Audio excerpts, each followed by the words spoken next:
The bitter April wind cut across the train platform like a knife as Hannah Foster clutched her small valise, her white knuckles betraying the anxiety that threatened to overwhelm her. The station clock had just struck 4, and Theodore Wilkins, her fiancé of 6 months, was now 3 hours late to their agreed meeting time, their planned departure for Denver, where they were to be married tomorrow morning. Colorado Territory, 1874, was no place for a woman alone, especially one who had traveled all the way from Boston with dreams of a new life in the West. Hannah's blue dress, once pristine when she'd boarded the train in St. Louis, now carried the dust of travel, and the wrinkles of anticipation turned to dread. "Last call for the eastbound train to Kansas City," the conductor bellowed, his voice cutting through the diminishing crowd on the platform. Hannah's eyes darted to the station entrance once more, searching desperately for Theodore's familiar silhouette. They had exchanged letters for nearly a year after he'd come east on business, courted during his 2-month stay, and finally, he had proposed and returned to his cattle business in Colorado, promising to meet her when she arrived. "Miss, are you boarding?" The conductor asked, eyeing her with a mixture of impatience and concern. "No, I am waiting for someone," Hannah replied, forcing her voice to remain steady despite the lump forming in her throat. As the train's whistle blew and it slowly chugged away from the station, Hannah found herself almost entirely alone on the platform. The sun was beginning to dip below the mountains to the west, casting long shadows across the wooden planks beneath her feet. The station master emerged from his office, locking the door behind him. "Station's closing up for the night, miss," he called to her. "You got somewhere to stay? The hotel down the street has decent rooms." Hannah nodded numbly, though she had not planned for this contingency. Her remaining funds were meant to establish her new household with Theodore, not to secure lodging in this unfamiliar town. "Thank you," she managed, gathering her courage. "Do you know Theodore Wilkins? He owns a cattle ranch near here. He was supposed to meet me today." The station master's expression shifted, a flicker of recognition followed by something akin to pity crossing his weathered face. "Wilkins? Yeah, I know of him. Ranch is about 15 miles southwest." He hesitated, adjusting his cap. "But miss, if you don't mind me saying, Wilkins was in town yesterday, drinking at the saloon and bragging about heading to San Francisco on this morning's westbound." The words hit Hannah like a physical blow, making her sway slightly on her feet. "There must be some mistake," she whispered. "We are to be married tomorrow." The station master looked away uncomfortably. "Well, I could be wrong. You should check with the hotel. Maybe he left a message for you there." With a nod and a tip of his hat, the man departed, leaving Hannah truly alone as the shadows lengthened across the platform. The reality of her situation began to sink in, abandoned in a strange town, her savings dwindling, her future suddenly uncertain. She blinked back tears, determined not to break down in public, though there was hardly anyone left to witness her distress. She was just about to pick up her valise when the sound of approaching hoofbeats drew her attention. A rider appeared, silhouetted against the setting sun, the brim of his hat pulled low against the dying light. As he drew closer, Hannah could make out a tall figure astride a handsome palomino, his denim work clothes and worn leather vest marking him as a working cowboy rather than a townsman. He reined his horse to a stop at the platform's edge, removing his hat to reveal sun-bronzed features and eyes the color of a summer storm. His dark blonde hair was slightly too long, curling at the nape of his neck, and a few days' worth of stubble shadowed his strong jaw. "Evening, miss," he said, his voice deep and resonant. "Station master mentioned there was a lady waiting for Wilkins." He dismounted with an easy grace that spoke of years in the saddle. "I'm Forrest Blackwood. I run the neighboring ranch to Wilkins." Hannah straightened her shoulders, clinging to the last shreds of her dignity. "Hannah Foster, was to marry Theodore tomorrow." A muscle ticked in Forrest's jaw, and something like anger flashed in his eyes before he carefully masked it. "Miss Foster, I don't know how to tell you this gently, but Theodore Wilkins left on the morning train to California." He paused, seeming to weigh his next words, "with his wife of 3 years." The world seemed to tilt beneath Hannah's feet. His wife. The word felt foreign on her tongue, impossible to reconcile with the months of passionate letters, the promises made, the future planned. Yes, Madam, Theodore Wilkins. They've been having troubles, and I reckon your letters gave him ideas about starting fresh elsewhere. Forrest's expression was gentle but unflinching. I'm sorry to be the bearer of such news. Hannah felt her legs give way, and she sank onto a nearby bench, her valise dropping to the platform with a thud. I don't understand, she whispered, more to herself than to the stranger before her. He said, he promised. Forrest stepped closer, his presence somehow steadying in the midst of her collapsing world. Some men make promises they have no intention of keeping, Miss Foster. Theodore Wilkins has always been more talk than substance. He knelt before her, bringing himself to her eye level. He didn't deserve you, Miss Foster, but there are good people in these parts who would help a lady in distress. Hannah looked up at him, noting the sincerity in his stormy eyes. Why would you help me? You don't even know me. A small smile tugged at his lips. My mother raised me to believe that a man's character is revealed in how he treats those who can offer him nothing in return. He stood, offering his hand. I have a sister about your age. I'd hope someone would help her if she found herself in a similar situation. Hannah hesitated, weighing her limited options. She could try to secure a room at the hotel, but her funds would not last long. The next eastbound train wouldn't arrive for 3 days, according to the schedule board. And returning to Boston in disgrace, to face the whispers and pity of those who had celebrated her engagement, was almost unbearable to contemplate. What exactly are you proposing, Mr. Blackwood? She asked cautiously. My ranch is about 10 miles from town. I have a housekeeper, Mrs. Cartwright, who lives in the main house. You could stay in our guest room until you decide what you want to do next. He gestured to the darkening sky. Night's coming on, and this town isn't the safest place for a lady alone after dark. Despite her better judgment, Hannah found herself trusting this stranger more than she had trusted Theodore in their entire correspondence. Perhaps it was desperation, or perhaps it was something in his steady gaze that spoke of reliability and honor. Very well, Mr. Blackwood, she said finally, reaching for her valise. I accept your offer, at least for tonight. Forrest nodded, taking the valise from her hands. Call me Forrest, please. Mr. Blackwood was my father, and I never much cared for the formality anyway. He secured her bag to his saddle before turning back to her. Ever ridden before, Miss Foster? Hannah shook her head, eyeing the large palomino with trepidation. Don't worry.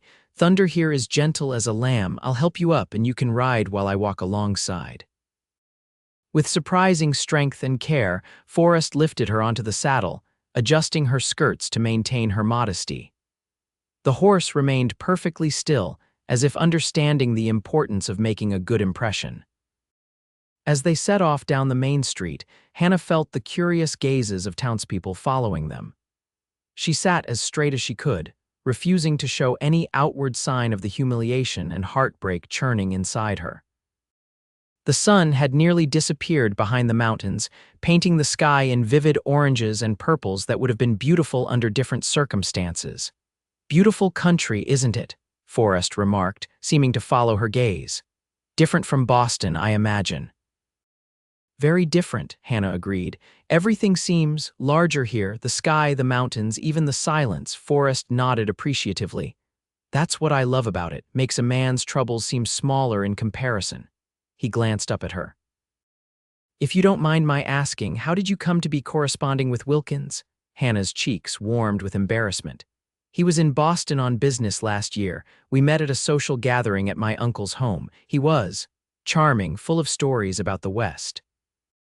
When he returned to Colorado, we exchanged letters. After 6 months, he proposed. The memory that had once brought her such joy now tasted bitter. I suppose I was naive to believe him. Not naive, Forrest countered firmly, trusting there's a difference. Wilkins is the one at fault here, not you. They continued in companionable silence for a while, leaving the small town behind as they followed a winding trail through rolling grasslands. The first stars were appearing in the eastern sky, brilliant against the deepening blue. Despite her situation, Hannah found herself marveling at their clarity, so different from the often hazy skies of Boston. There it is, Forrest said eventually, pointing ahead to where lights glowed warmly in the distance. Blackwood Ranch. As they drew closer, Hannah could make out a substantial two-story house built of sturdy logs, with a wide porch wrapping around the front. Several outbuildings clustered nearby, and in the fading light, she could see fenced pastures stretching into the distance. It was smaller than the grand estate Theodore had described in his letters, but there was a solidness to it that spoke of care and hard work. A woman appeared on the porch as they approached, her gray hair pulled back in a neat bun, her expression curious but not unwelcoming. "Mrs. Cartwright," Forrest called out, "we have a guest who will be staying with us for a few days." The older woman's shrewd eyes took in Hannah's travel-worn appearance and the subtle signs of distress she couldn't quite hide. To Hannah's relief, she asked no questions, simply nodding and opening the door wider. "I'll prepare the guest room right away," she said. "And supper's almost ready. You must be famished after your journey, miss." Forrest helped Hannah down from the horse, his hands strong and steady at her waist. For a moment, they stood close enough that she could detect the scent of leather and pine that clung to him, a curiously comforting combination. "Thank you," Hannah said softly, looking up into his face, "for your kindness to a stranger." Something flickered in his eyes, an emotion Hannah couldn't quite name. "You're welcome at Blackwood Ranch for as long as you need, Miss Foster." As Hannah followed Mrs. Cartwright into the house, she felt a strange sense of relief mingled with her heartache. Theodore's betrayal had left her adrift, but perhaps this unexpected detour would lead her somewhere she needed to go, even if she couldn't see the path clearly just yet. The next morning, Hannah woke to sunlight streaming through unfamiliar curtains and the distant sounds of a working ranch. For a moment, she lay disoriented, the events of the previous day rushing back with painful clarity. Theodore's betrayal, the stranger's kindness, the uncertainty of her future, it all threatened to overwhelm her.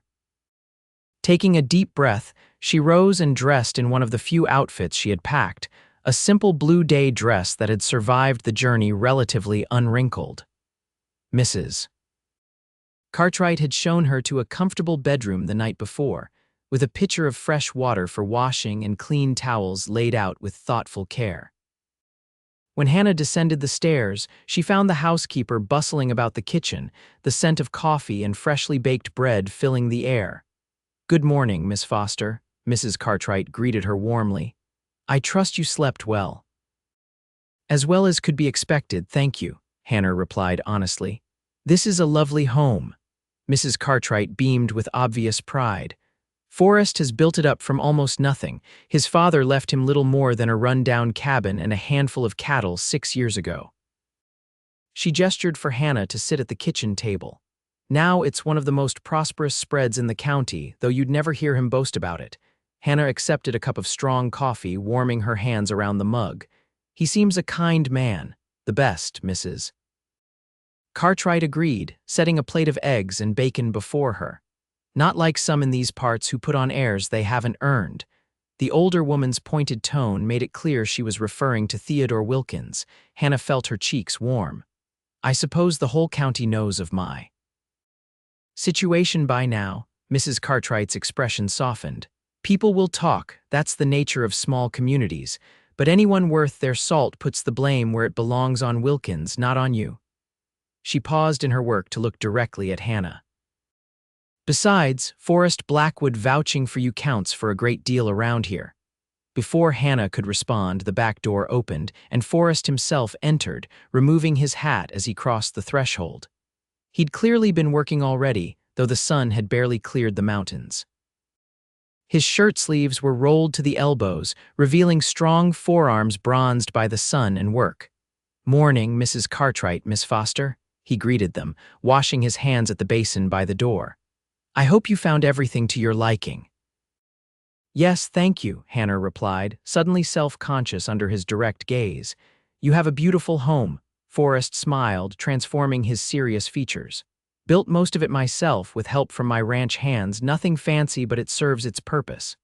He accepted a cup of coffee from Mrs. Cartwright and leaned against the counter, studying Hannah with those penetrating gray eyes. "I was thinking if you feel up to it, I could show you around the ranch today, might help take your mind off things." The offer was tempting. Hannah had spent the night cycling between grief, anger, and humiliation, her mind replaying every letter, every promise Theodore had made. A distraction would be welcome. "I would like that," she said. "Though I'm afraid I'm not dressed for ranch activities," Mrs. Cartwright intervened. "I might have something that would work better. My niece left some things here last summer, riding skirts and such. She's about your size." An hour later, Hannah found herself tentatively mounting a gentle mare named Daisy, dressed in a split riding skirt that allowed her to sit astride. Forrest had patiently shown her the basics of handling the reins and signaling to the horse, his instruction clear and unhurried. "You're a natural," he commented as she successfully guided Daisy in a small circle in the corral, ready to see more of the ranch. Hannah nodded, surprising herself with how quickly her initial fear had given way to enjoyment. There was something freeing about sitting atop the horse, the vastness of the Colorado landscape spread before her. They rode at a leisurely pace, Forrest pointing out features of his property with evident pride: the creek that provided water year-round, the sheltered valleys where the cattle wintered, the stands of pine that supplied lumber for ongoing improvements. "It's magnificent," Hannah said honestly as they paused atop a gentle rise that afforded a view of the entire valley. "So different from anything I've known." Forrest studied her with interest. "What brought you west, if you don't mind my asking? Besides Wilkins, I mean." Hannah considered the question, realizing she'd never fully articulated her reasons to anyone, perhaps not even to herself. "I suppose I wanted something different, something more than the life that was laid out for me in Boston. My parents died when I was young, and I was raised by my aunt and uncle. They're good people, but their world is constrained, predictable." She gazed out at the wild beauty surrounding them. When Theodore described the freedom of the West, the opportunity to build something new, it resonated with something in me. Forrest nodded thoughtfully. "The West does offer that freedom, though it comes with hardships city folks don't always anticipate." He turned in his saddle to face her more directly. "What will you do now?" The question hung between them, giving voice to the uncertainty that had plagued Hannah since the previous day. "I'm not sure," she admitted. "I have some savings, but not enough to establish myself independently. I could return to Boston, though the thought of facing everyone who knew of my engagement is." She trailed off, unable to fully express the dread that prospect inspired. "You have options," Forrest said gently, "more than you might realize at the moment. For now, you're welcome to stay at Blackwood Ranch until you decide." Hannah was touched by his generosity. "Thank you, but I couldn't impose indefinitely." "It's no imposition. In fact," he hesitated, seeming to weigh his next words carefully. "Mrs. Cartwright has been asking for help with the household for some time. If you're interested, it would be a way for you to earn your keep while you consider your next steps." The offer was unexpected but not unwelcome. The prospect of having purpose, of being useful rather than merely an object of pity, appealed to Hannah's practical nature. "I'm afraid I don't have many domestic skills," she confessed. "My aunt employed servants for most household tasks." Forrest's smile returned, warming his eyes. "Mrs. Cartwright is an excellent teacher if you're willing to learn, and there are other ways you could contribute. I noticed the bookshelf in your room last night. Do you enjoy reading?" Hannah nodded, recalling the worn volumes of poetry and novels she'd discovered. "Very much." "Then perhaps you could help with the ranch accounts as well. Numbers have never been my strong suit, and the business has grown too complex for me to manage in the margins of my day." The idea of applying her education in a practical way was appealing. Hannah had always been good with figures, though such skills were considered merely ornamental accomplishments for a lady in Boston society. "I would be happy to try," she said, surprising herself with her eagerness. They continued their ride, the conversation flowing more easily as Hannah began to see Forrest not as a savior or benefactor, but as a person with his own story. He spoke of his childhood on the ranch, his father's struggles with the harsh conditions, and his own determination to succeed where his father had faltered. He mentioned a younger sister who had married a shopkeeper in Denver, and his mother who had passed away 3 winters ago after a long illness. By the time they returned to the ranch house for the midday meal, Hannah felt a tentative friendship forming between them, built on mutual respect rather than the romanticized illusions that had characterized her correspondence with Theodore. Over the following weeks, Hannah settled into life at Blackwood Ranch with surprising ease. Mrs. Cartwright proved a patient teacher, guiding her through the essentials of cooking, preserving, and managing a household far removed from city conveniences. Hannah discovered an unexpected satisfaction in mastering these practical skills, in the tangible results of her labor. The ranch accounts, as Forrest had suggested, benefited greatly from her organizational abilities. Years of haphazard record-keeping gave way to orderly ledgers that revealed the true financial health of the operation. Hannah found herself absorbed in the challenge, studying agricultural journals and offering tentative suggestions that Forrest received with genuine consideration. She wrote to her aunt and uncle in Boston, explaining the circumstances of Theodore's deception in terms that preserved her dignity while being honest about her situation. Their reply, when it came, was supportive but tinged with concern about her living arrangement and future prospects. "They want me to return," Hannah explained to Forrest one evening as they sat on the porch, watching the sunset paint the distant mountains in gold and purple. These quiet moments had become a cherished ritual, a time to share the day's events and thoughts that might not find voice in the bustle of ranch life. Forrest's expression remained neutral, though Hannah thought she detected a flicker of something like disappointment in his eyes. "Do you want to go back?" he asked simply. Hannah considered the question, realizing that the pull of Boston had diminished with each passing day. "No," she said finally. "I don't think I do. There's nothing for me there except memories and expectations I no longer wish to fulfill."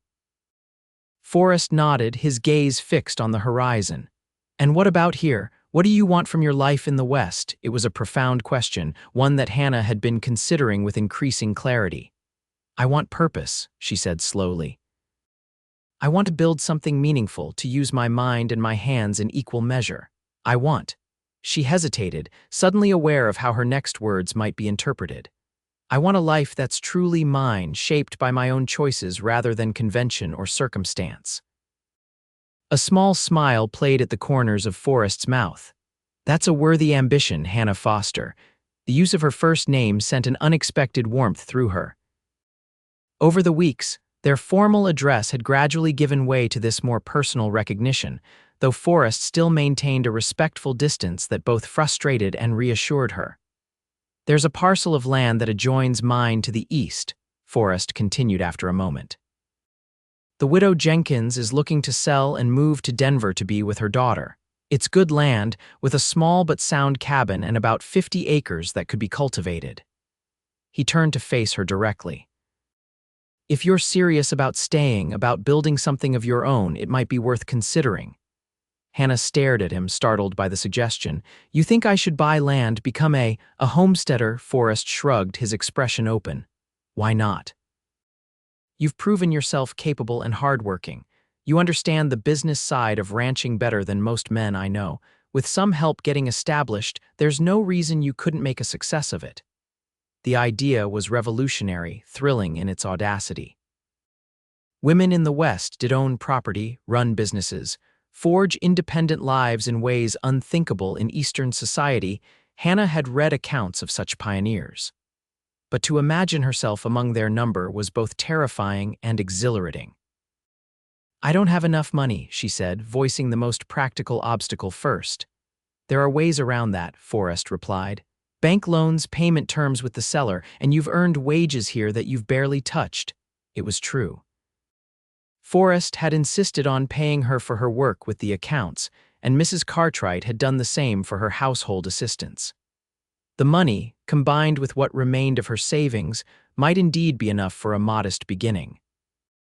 "I wouldn't know the first thing about running a farm," Hannah protested, though even as she spoke, she was mentally cataloging the agricultural knowledge she'd absorbed over the past weeks. Forrest's smile widened. "You're a quick study, Hannah, and neighbors help each other out here. That's how we all survive." The implication that he would be there, supporting her endeavor, gave Hannah a courage she might not otherwise have felt. Could I see it? The Jenkins property? First thing tomorrow, Forrest promised, his eyes reflecting the last golden light of the setting sun. That night, Hannah lay awake long after the house had fallen silent, her mind racing with possibilities she had never before considered. The path that had seemed so clear in Boston marriage, children, a life defined by her husband's position and pursuits, had been replaced by a vista of choices as wide and varied as the Colorado landscape. The next morning dawned clear and bright, the kind of perfect early summer day that made the hardships of Western life seem distant and surmountable. After breakfast, Forrest saddled their horses, and they rode eastward across land that had become familiar to Hannah over the past months. The Jenkins property, when they reached it, was modest but charming, a sturdy log cabin nestled against a stand of aspen trees, with a small creek running along its western boundary. The previous owner had cleared about 10 acres for cultivation, and a rudimentary barn housed a few chickens and a milk cow that regarded the visitors with placid interest. "Mrs. Jenkins is staying with her daughter until the property sells," Forrest explained as they dismounted. "She's given me permission to show it to potential buyers." Hannah walked slowly around the cabin, peering through windows at the simple interior. It would need work, a thorough cleaning, repairs to the roof and chimney, furniture to replace what Mrs. Jenkins had taken with her. But the structure itself was sound, built to withstand the harsh Colorado winters.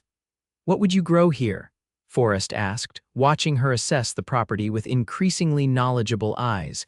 Hannah considered the land, the water source, the climate she had come to understand. "Vegetables for sure, potatoes, beans, corn, maybe some wheat, though I'd need help with the harvesting. Fruit trees along the southern slope where they'd get the most sun." She glanced at the small barn, "And I'd expand the livestock gradually, more chickens, perhaps goats or sheep." Forrest nodded approvingly. "You've been paying attention."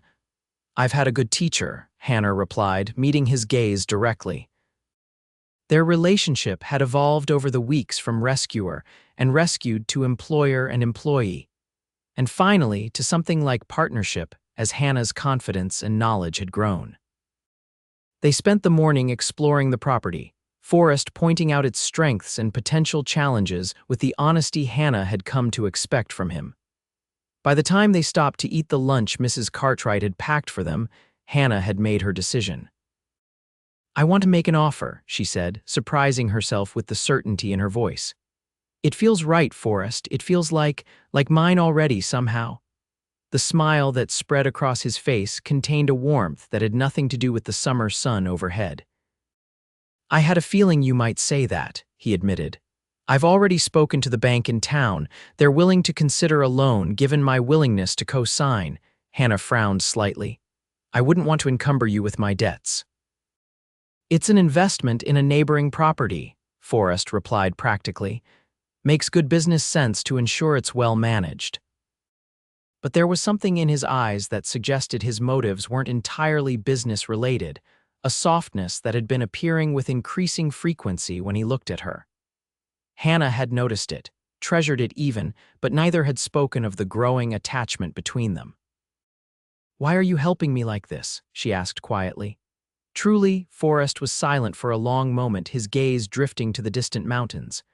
"When I first saw you on that train platform," he finally said, "standing so straight and brave despite everything, I admired your strength. I wanted to help because it was the right thing to do." He turned back to her, his expression unguarded.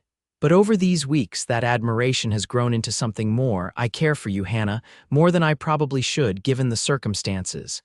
Hannah felt her heart quicken at his words. She had been so focused on rebuilding her confidence, on learning and growing into this new version of herself, that she had scarcely allowed herself to acknowledge the deepening feelings she harbored for Forrest. "I care for you too," she admitted softly, "but I'm afraid to trust those feelings." "After Theodore." "I'm not Theodore," Forrest said, his voice low and intense. "I won't make promises I can't keep. I won't paint pictures of a future that isn't real." He reached across the space between them, taking her hand in his. "All I can offer is the truth of who I am and how I feel." The simplicity of his declaration, devoid of flowery phrases or grand gestures, touched Hannah more deeply than all of Theodore's eloquent letters combined. This was a man who demonstrated his character through actions rather than words, who had shown her daily what it meant to be honorable and steadfast. "That's all I want," she replied, squeezing his hand. "The truth between us, whatever form it takes." Forrest's smile returned, brighter than before. "Then let's start with this truth. I think you'll make an exceptional landowner, Hannah Foster. And I hope that as neighbors, we might find opportunities to deepen what's growing between us at whatever pace feels right to you."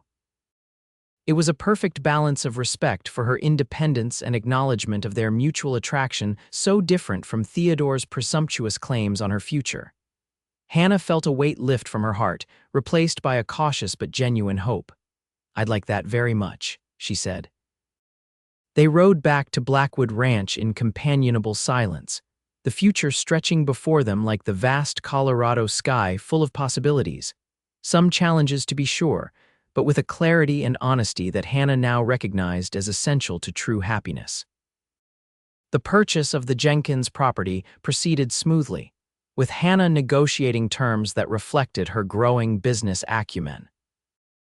By midsummer, she had moved into the cabin, which had been transformed through the combined efforts of Forrest, his ranch hands, and neighboring families who welcomed the newcomer with practical assistance and friendship. The work was hard, the days long, but Hannah found a deep satisfaction in creating something that was truly her own. She planted a vegetable garden that thrived under her careful tending, added to her small flock of chickens, and began preparations for more ambitious cultivation the following spring. Forrest was a constant presence, offering advice without presumption and help without diminishing her accomplishments. Their relationship developed naturally, built on mutual respect and growing affection. They shared meals, books, ideas, and gradually, their hopes and fears as well. On a crisp autumn evening, with the aspens turned to gold and the first hint of winter in the air, Forrest came to her cabin carrying a small wooden box. They sat before the fire Hannah had built herself, drinking coffee and discussing the coming season's challenges. "I have something for you," Forrest said during a lull in the conversation. He handed her the box, his expression a mixture of certainty and vulnerability that made Hannah's heart beat faster. Inside, nestled on a bed of soft cloth, lay a simple gold ring set with a small but perfect sapphire that matched the color of Hannah's eyes. "It was my mother's," Forrest explained. "She told me to give it to the woman who captured my heart as completely as she had captured my father's." He took a deep breath. "I'm not asking for an immediate answer, Hannah. I know you value your independence, the life you've built here, but I want you to know that I love you, and whenever you're ready, if you're ever ready, I would be honored to build a life together as equals, as partners." Hannah looked from the ring to the man before her, seeing in his honest gray eyes everything that had been missing from Theodore's elaborate courtship. Here was substance rather than show, genuine feeling rather than calculated charm, respect rather than entitlement. "When I came west," she said softly, "I thought I was traveling toward a predetermined future. When that future crumbled, I felt lost." She reached out to touch his face, tracing the line of his jaw with gentle fingers. "But now I see that losing that path was the greatest gift I could have received, because it led me to find my own way and to find you." Forrest caught her hand, pressing a kiss to her palm. "Is that a yes?" he asked, hope clear in his voice. Hannah smiled, joy bubbling up within her like a spring. "It's a yes, Forrest Blackwood. Not because I need a husband or because convention dictates it, but because I love you and want to share my life with yours." As he slipped the ring onto her finger, Hannah reflected on the strange twists of fate that had brought her to this moment.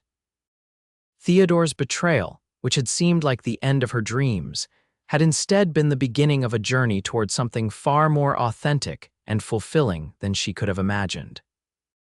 The following spring, Hannah and Forrest were married in a simple ceremony attended by neighbors from miles around.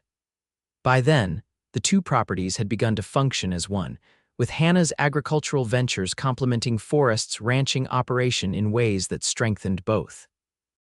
Years later, Hannah would sometimes tell their children the story of how she had come to Colorado to marry one man, only to be abandoned at the train station and rescued by another. "Your father," she would say, her eyes meeting Forrest's across the room, "saw value in me when I couldn't see it in myself. He gave me space to grow into the person I was meant to be." And Forrest would invariably add, his voice still carrying that note of wonder after all their years together. "I told her the truth that day at the station. Wilkins didn't deserve her. But I thank God every day that she decided I did."